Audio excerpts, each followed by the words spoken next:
Sometimes you'll know the scope of the problem. Sometimes it'll be new. And this is what actually draws me to live events is that I like the variety in my job description and job scope. I like the challenges. I like emergent problems. I like using my prior expertise to solve complex problems.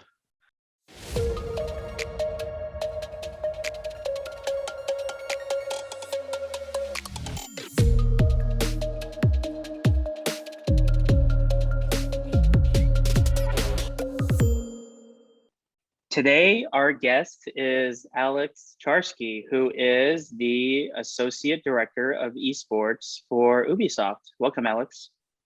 Hey, John. Glad to be here. Thanks for having me.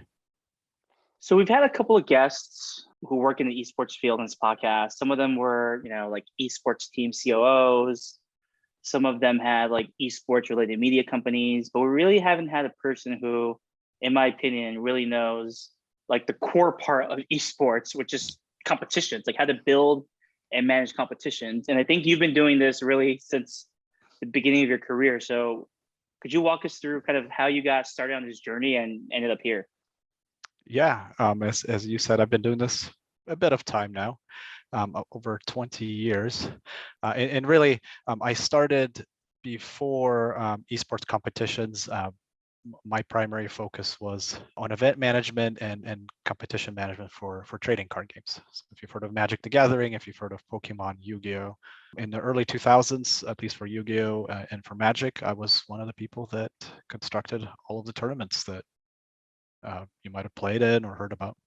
So let's talk about that for a second, because one of our previous guests also kind of traced the beginning of esports, if you want to call it that, to trading card games. What was it about trading card games that lended itself to competition? Well, it's a great question. Card games by themselves are a method to collect things, and on top of that, there's an additional layer of playing a game. Turns out when you put a game in people's hands, they want to know who the best player is. So esports at the time was called organized play. Before esports, it wasn't on computers. It was in physical space. Tables and chairs, very similar to what a chess tournament would look like. And in fact, some of the beginnings of Magic the Gathering competitions were very closely modeled after competitions in chess. And the goal there was to allow people to play at every level. You didn't have to be, the best in the world. There were competitions structured where you could go to a local hobby shop where you purchase these cards and you play in an 8-person tournament. It could be a single elimination bracket to see who the best in the store is. And as you progress through these systems, you wanted higher stakes and higher levels of competition. You were drawn to regional events, national events, international events, and that's really a very big mechanism for and a flywheel for how Magic the Gathering has been so successful in the last I want to say 30 plus years. That was the word I was looking for, organized play. So we didn't talk about this yet, but would you consider your craft kind of managing organized play? Yes, I started in organized play, and what I mean by that is I was leading teams and designing systems where tens of thousands of players would meet and interact with each other in real life space, whether that's at conventions or events specifically organized to run competition at times numbering in the thousands, and making sure that people could show up, could play games, determine a winner in a reasonable fashion, and everyone gets to go home after finding out who the best player is at the tournament. That's in essence live events. And then there's also the component of sort of planning out leagues and year-round competition structures, as I was saying, all the way from your local store to regional to national and international levels. What's interesting to me is that, when you think about it, like designing systems for competitions, it really does seem like a super niche skill. It's kind of like the finest Swiss watchmakers, because I think besides the professional sports leagues, there are probably only a few people who do this. Then it's the people who probably originated from Magic or other card games, and now some of them work in gaming. And I remember when I used to work with you, you used to talk about all these things about just like the tactics and how or the systems to structure tournaments. Could you talk about some high level examples, like for example, maybe words like brackets, double elimination, round robin? Give us like a high level context of where this all fits in. Sure. I think I'd want to start with the sort of things that I would offer as advice for competition design, and it's likely similar for any sort of systems design that people do. There's really three that I I highly advocate understanding and knowing. First one is know your goal, right? As you're designing something, understand whether or not this specific competition, for whether that's for esports or organized play or anything else, is for player engagement. Is it for broadcast viewership? Is it for something else? There's very, very targeted, for example, systems you could make for a partner activation. But generally, they fall into some category of, am I running this thing so that my players of the game or video game, as many of them can cycle through this so that they retain in the game longer or they monetize in the game better?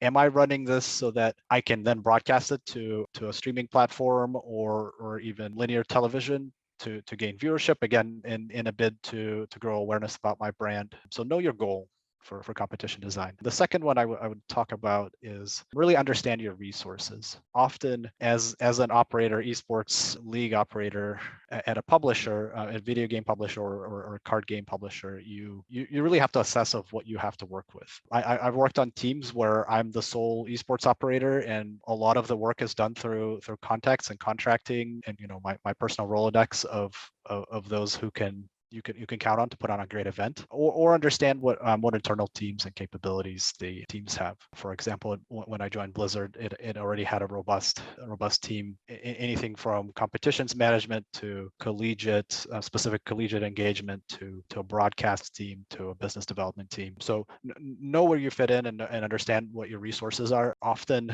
in design, you tend to stand something up and then you just don't have the right resources to scale, and you sort of trap yourself into mediocre products that way. And the third one, I think it applies for system design, it applies primarily for live events, is practice empathy. Know what decisions you're making and know who they affect and how they affect players, how they affect audience, and how they affect staff. Sometimes we over-index on the player experience, the audience experience, and don't realize that we're running teams into the ground with, for example, 14 or 16-hour days. So practice empathy, understand your resources, and know your goal are sort of my advice for systems design for competitive systems. Okay, so I want to talk about systems design for a second, because I feel like you've been mentioning that word a long time. I never dug into it. Is that like a discipline under game design, or is that just a separate field that I never heard about? Like, what are people using system design for? It sounds like it's not just for competitive. Like, where did you pick this up? It's part of video game design. So if you think about your core play loop in the game, that's one aspect of design. And I apologize, I'm by no means an expert on this, so I'll give you a very brief overview. When you think about things that surround that gameplay loop, whether that's economy in the game or how the social systems work, that's system design. So do I have an open economy where I can trade components of the game for currency on an open marketplace? For example, the Diablo 3 real money auction house. That's a system. Somebody had to design it. Somebody had to design the economy behind it. Similarly, and especially in card games, there's obviously trading that happens. That's another example of a system design. Do I allow people to trade resources that they don't necessarily have? So that's where I've initially sort of heard the term systems design, and it does apply to things like tournament structures.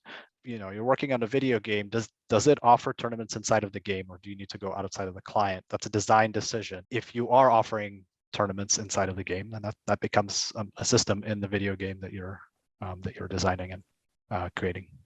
So that's why I think, frankly, titles don't mean much, because I feel like, just based on your background, I feel like you've always been, as far as what I've seen, been really close with game teams, because you're probably bringing systems design thinking and you're like talking in their language to some degree. And on top of that, I know you also did esports product management, which in the grand scheme of things is kind of like a newish or niche title. There's not that many esports product managers out there. So I think you're really kind of like attacking this problem or really exploring this problem from all angles, which I think is super fascinating. Another follow-up I want to have, because you mentioned collegiate earlier under your second bullet, which is, I loosely followed collegiate over the last couple of years just because I've been associated with UC Irvine. but just from, as kind of, I've been really stepped away from esports in recent years, more into like content and entertainment. But my perception is that collegiate kind of like died or withered away. What do you think? I don't mean any specific game, just in general, like collegiate esports. What do you think? And if it is doing well, then like you give us some stories on what's going well. And if it's not going well, if you have any opinions on what happened. Well, I wouldn't say that collegiate is dying off. I think as everyone knows and tired of hearing, the last 2 years have been particularly difficult, and esports has certainly benefited from inability to meet in person and participate in gaming in person, or at least being heavily restricted. In that sense, the mission for collegiate esports has certainly been more difficult. And I would say that collegiate esports mission is often a little different from your primary products that you offer. And what I mean by that is that I think for competition designs, know your goal. For collegiate, I think the goal is always engagement.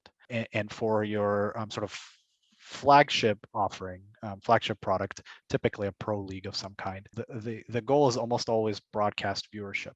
So you can't apply the same sort of metrics and principles to measure the success of collegiate. So when I look at collegiate, I see a very agile space that moves very fast with new games coming to the market and being adopted by players. It's very much college students are tastemakers in that sense. They play what they want to play, and they will stand up things very quickly to create competition, and supporting that as a publisher is at times difficult. And my advice is find people that you can trust in the community, working advocating for the college scene, and support them and get out of the way. They go fast, sometimes they break stuff, and that's okay. And the level of polish that you would expect for a professional league versus the level of polish that collegiate players that just want to play the newest game in terms of their experience with the tournaments, in terms of how the competitions ran, is vastly different, and that's okay.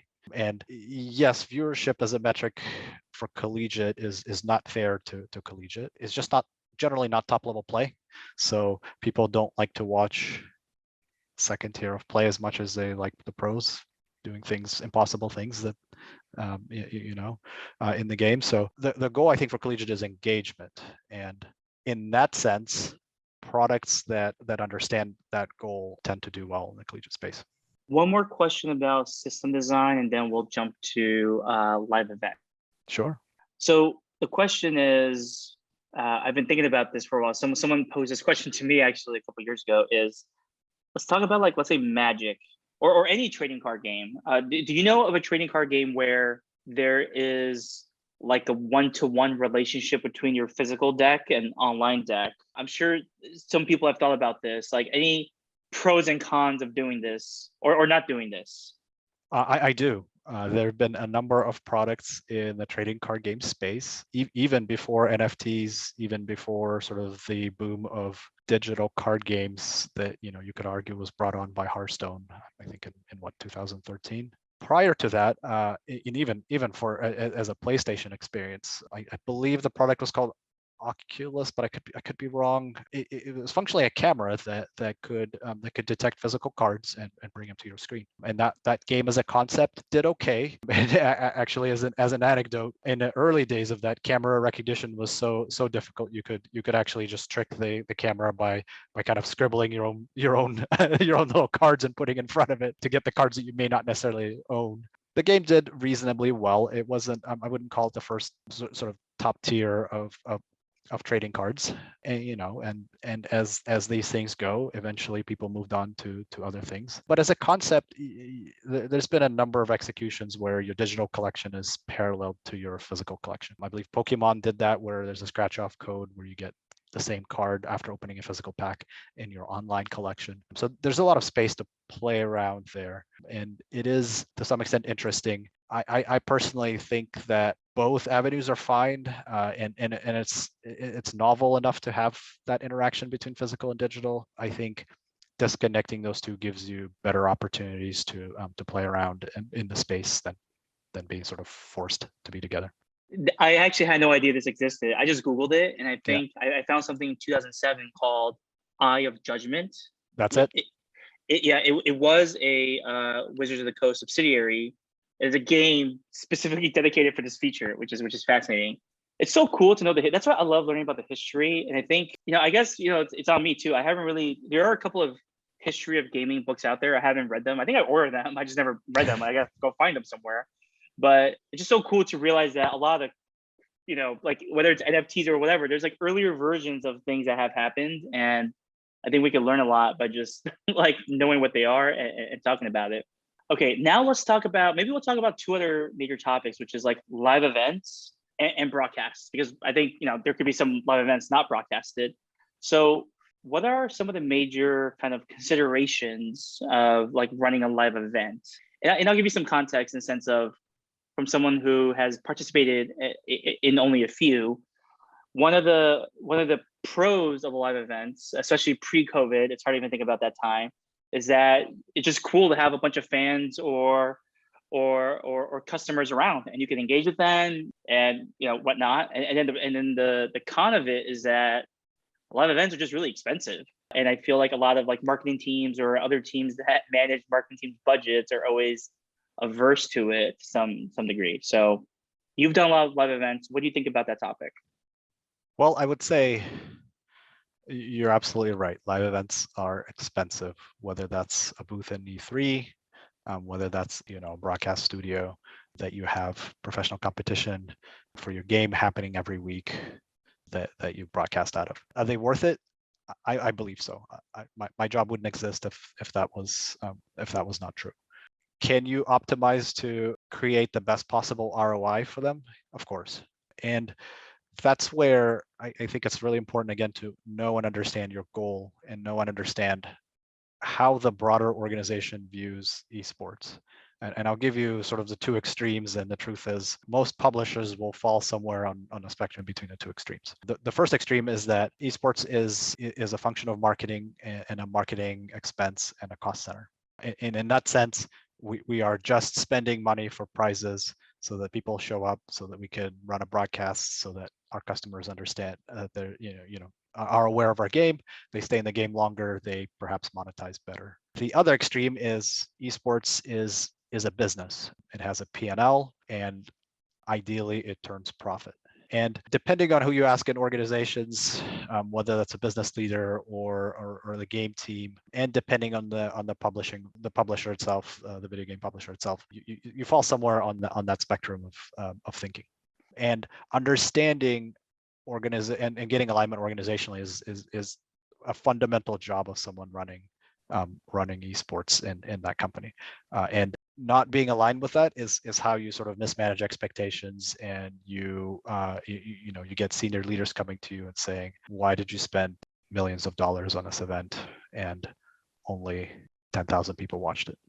That's a good point. I feel like if we're to be fair, if certain publishers wanted esports to be a P&L, then I think there's got to be some negotiation where or pre-agreed amount where part of the game revenue is somehow directly attributed to esports events, or we just guess and we assign a number, because it's so hard to get like the P-par for the P&L without some game revenue. And we know there's got to be something. It's not zero, but it's just so hard to figure out what that number is. I can share how we look at it at Ubisoft, where I'm currently at. One of the things that we realized fairly early on is that, again, in our organization, it's a blend between marketing and a successful business that turns profit. And generally, those things gravitate more towards must turn a profit the longer the enterprise exists. And one of the things that I find particularly interesting about Ubisoft is that we actually partner with every single team in our leagues. We have 4 regional leagues all over the world, split between North America, South America, Asia Pacific, and Europe. We offer esports skins, and we leverage the brands of organizations that we're in the league with, and we do a revenue share with them. So in that sense, esports has a direct attribution to the P&L of the game. We do have a profit. We share some of that profit with the teams that in in turn helps them offset their operational costs and lets them build their own P&L to exist in our ecosystem. And again, when we talk about systems design, like this is a system. This is an ecosystem that we've designed that, again, practices empathy. We understand how this affects how it affects players, how it affects our partners, the professional organizations that participate. And one of the things I ask often internally is like, how does everyone in this ecosystem eat?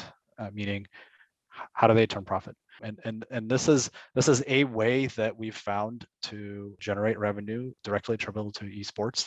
Like you said, that's generally very hard to prove, and we can show you where the skin created by TSM in partnership with TSM generated revenue. TSM received part of that revenue, and Ubisoft received another part of it. Let's turn it over to broadcast. Obviously, there's in-person broadcast, there's kind of remote broadcast. Can you explain the high-level functions of the people who are part of let's say like a professional level, high tier esports competition? Well, sure. Well, let's start with sort of pillars of esports that I tend to look at and see if organizationally these are the resources that the organization has. In my mind, and there's others, and I apologize. I'm sure those who are listening that are in other pillars of esports are going to crucify me over this because I won't name every single one, and I'll name three. So one is competition management. You need someone to run your league, someone to run your tournament, someone to understand how players use your game to find out who the best players are. Then there is business development. And this is when we talked more about the idea that esports is a business enterprise with profits and losses. And in that sense, there has to be a business leader that understands that this is an investment and how we go about recouping that investment. And obviously, that business leader leads the teams that negotiate any sort of sponsorship deals, understands what metrics the sponsor is looking for, understands the space of how to secure the deals, and understands how to prove value to the wider organization, the value of esports. And the third pillar is broadcast. Typically, the number one KPI for professional leagues is broadcast viewership. It is the function by which business leaders can go out and generate revenue. It aids awareness about your brand. It shouldn't be a surprise to anyone that high viewership contributes to better advertisement dollars and in general revenue streams. So those three pillars work together in concert to accomplish the mission, which is take whatever property the publisher is producing and creating a competitive league or a series of tournaments or a series of sort of global events. Traditionally are called esports. Great. Now let's dive into broadcast. Broadcasts are exciting. I've been part of a couple myself. Can you share more about what are the common roles you see in like an esports broadcast? Could be things like producer, showrunner, whatever you think.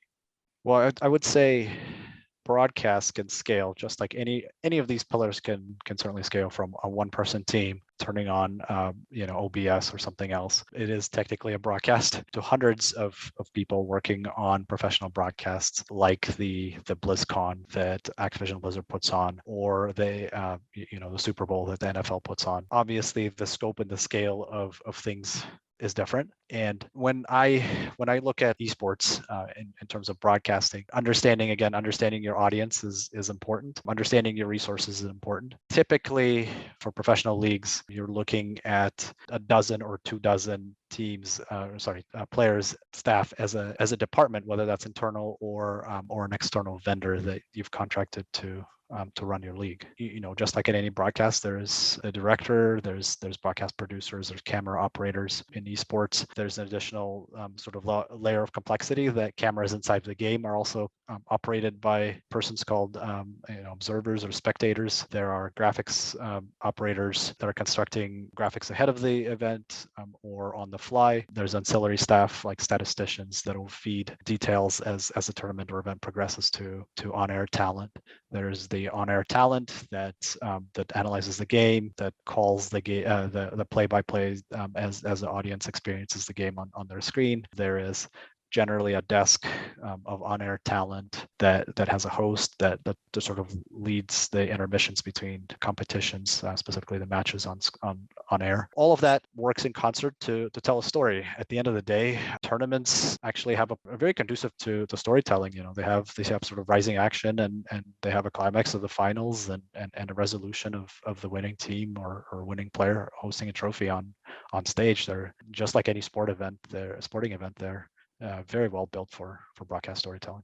I really miss that part of the world. Haven't really done many or participated or even been like a guest in any broadcasts since like 2018 or 19. I've kind of pivoted more over to just like content. So like greenlighting deals, like animation, and there's not much like, in-person parts of that besides maybe like a voice recording, because a lot of the animated TV series or whatnot, you get like celebrities being the voice. Speaking of that, because that was the last one of the coolest last events I was part of was with you, which is 2017 Breakaway Battle on the High Seas, where we did this event on a frigate. That was cool.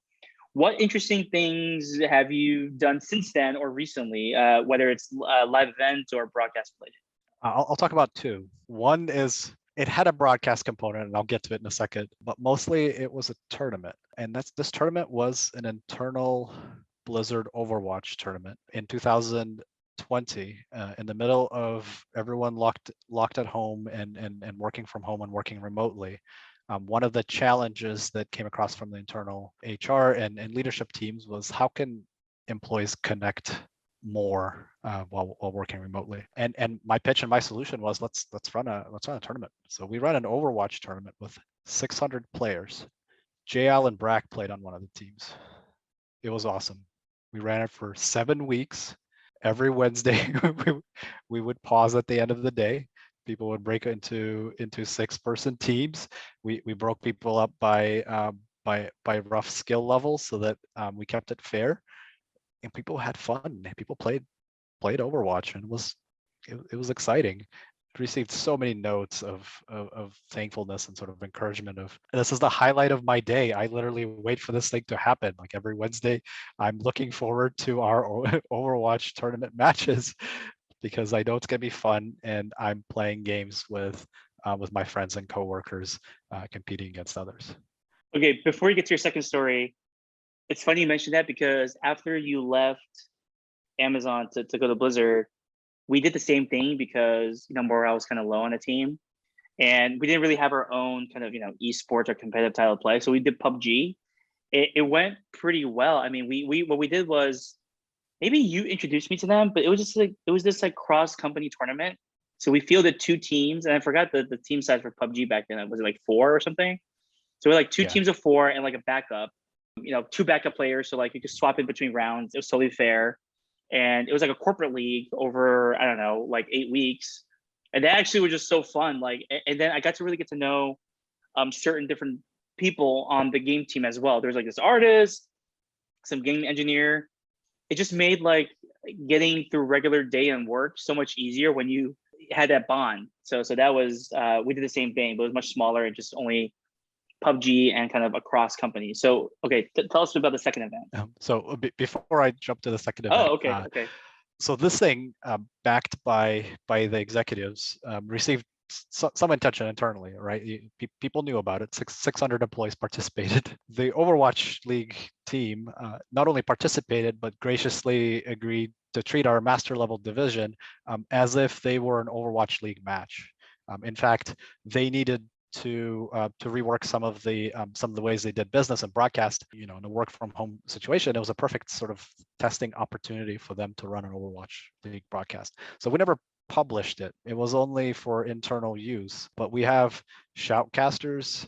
We have Overwatch League graphics for this finals of this tournament that I organized. That broadcast team graciously agreed to treat us like rock stars, and by us I mean the 2 winning teams, and show off their skills to the rest of the company. Awesome. It's kind of like our internal breakaway stuff. I really enjoy that too. Yeah, it brings a lot of fond memories of Amazon Studios, internal broadcast studio that we ran competitions out of, and you and I participated in.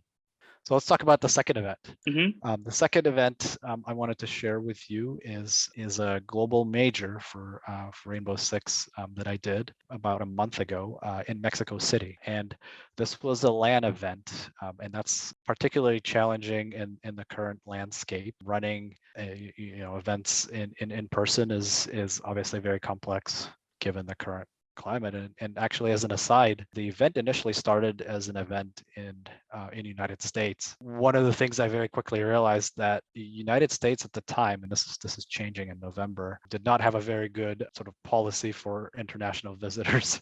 In fact, international visitors would, prior to entering the United States from most European cities and countries and other countries would have to be quarantined somewhere for 14 days. So we workshop the idea of housing everyone in Mexico for 14 days and then flying them to United States. Is sort of an extended Cancun vacation, if you will, for professional players. And then realized that instead of doing that, why don't we bring the event to Mexico? And the production partner that I currently work with, a company called Face It, I'm sure you've heard their name before. They're great. They're my production and broadcast partner for the North American league that I run at Ubisoft for R6. They worked up a number of proposals on very short notice of how we could do this event in Mexico City. We worked through a lot of the scenarios of what is this going to look like.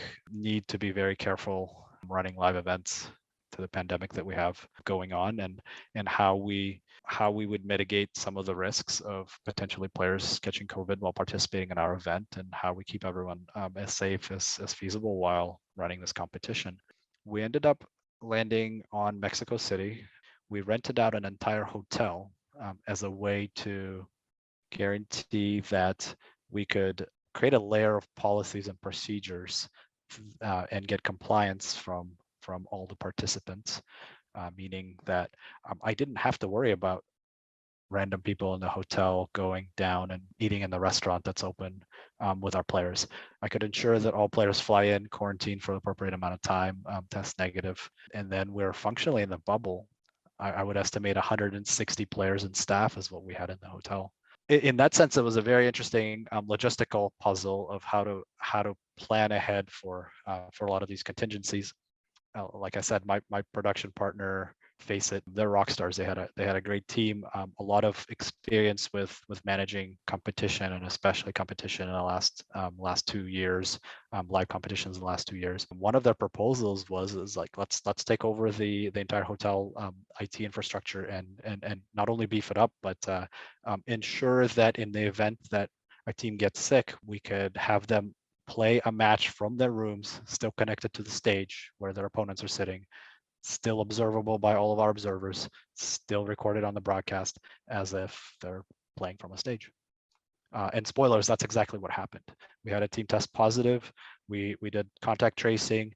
We've isolated anyone in close contact.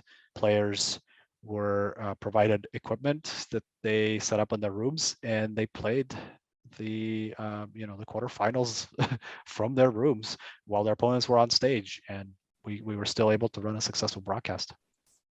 Awesome. I think part of the reason I'm drawn to like broadcasts is that because there's like a live component and like the show must go on. It reminds me a lot of a thing, like an acronym we use in the military, which is called PACE, which is like primary, alternate, contingent, emergency. Obviously, for like a real life mission where life and death is on the line, you're really into making 4 plans. But the fact that you had to kind of go with an alternate plan or a contingent plan just shows that planning is so important to these things. If I may, this is advice I typically offer for those that are looking to do live events, live esports events in particular, but generally applies to most live events. You should plan extensively, but know that you can't plan for everything, and problems will emerge. Sometimes you'll know the scope of the problem. Sometimes it'll be new, and this is what actually draws me to live events, is that I like the variety in my job description and job scope. I like the challenges. I like emergent problems. I like using my prior expertise to solve complex problems. When, for example, in Mexico City, we had to evacuate because debris fell from the roof on one of the talent. They're okay, no one was hurt. I knew what to do, right? I knew that we needed to have a command and control center, and the actually entire broadcast floor was evacuated at the time, so they needed a place to set up. We created a space for them to work out of. We worked with a hotel to understand sort of the scope of this. Spoilers, it was a leak that actually happened. There was some debris that fell, mostly just sort of the ceiling disintegrated, and some pieces of it fell. We had a process of how we were going to manage this crisis, and we managed it. And following the event, we had to alter our broadcast schedule for obvious reasons. We concluded that day. Following that day, we worked with the hotel. They brought in a structural engineer to confirm and sign off to make sure that it was safe to operate in that space, and the show went on. And through all of that, there is the sort of the human factor of like managing this emergency in real time, and then there was the PR component of communicating to the public of what happened and why broadcast is abruptly terminated for the day and when we will resume. And then there's stakeholder management, right? I provided multiple reports to those who were not on site with us. I was the senior person on site representing sort of Ubisoft interests, working with partners, working with a hotel, and making sure that those in our organization, senior leaders in our organizations, are aware of what's happening, that everyone is safe, and we're working towards the resolution of this crisis. But that sort of crisis management, like you said, it's not life and death, and your examples are obviously going to be a lot more structured. But these are the sort of the examples of plan, but know that you can't plan for everything, and emergent problems will they'll emerge, and you have to deal with them. Yeah. Okay. Final question for you, and I'm gonna give a preamble. I feel like people our age or like our generation, when you ask them, "Hey, how did they get their first break? How did they get their first opportunity?" It's kind of like you. Well, what did you do? Well, you saw something you liked and you volunteered to be a tournament organizer, right? And just thinking about the people who are graduating in 2020, 2021, I always want to give them that advice. And, half of them don't try and half of them try and it's not really working. So I don't know if it's just the system or opportunities have dried up, or it's just people not trying. I don't get it. But regardless, once again, focused on people who are like new grads. They love esports, they're passionate. What can they like? What's a foolproof way to kind of quote unquote get into esports? Is it something? And I'll give you a couple examples of what I've heard. Like, is it volunteering to be an observer? Is it, I don't know, maybe getting into the QA department and then pivoting to esports? What have you seen? Because you've been around, so many different gaming companies, and I'm sure you've seen people with like little experience to medium to a lot. Like, how did the people with like less experience break in? Well, it's a good and very complicated question, and I think I'll start by saying there are professional paths and you can study esports now. And John, you of all people know that and have been an instructor around esports collegiate sort of structured content. Most people get to esports through their own sort of path. And you can position yourself to be more sort of hireable and desirable. For example, if your background is broadcast, you can pivot to esports a lot easier.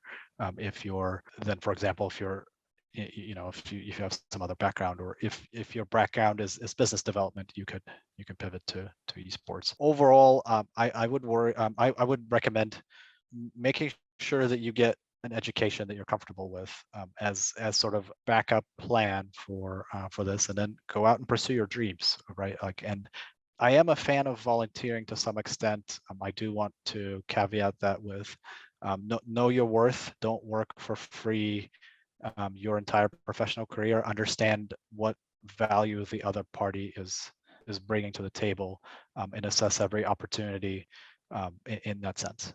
Overall, I wouldn't recommend doing volunteer work for a very long time for esports. As you know, the industry is sort of rife with people exploiting others for personal gain. So you do have to be careful. There are opportunities where it's worth giving up your time in exchange for opening doors to more opportunity. Should evaluate that through that lens, and make sure that you have a good sounding board. I would advise seeking out a mentor that could sort of vet those opportunities and advise you and help you understand what questions to ask to really know what you're getting into.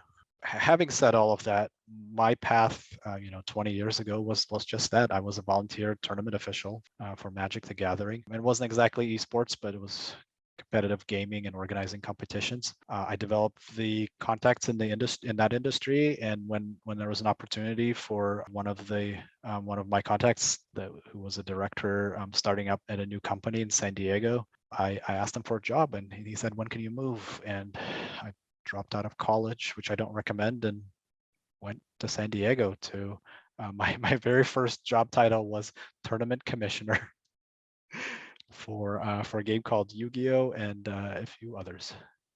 So that's my story. It's not necessarily the most optimal path.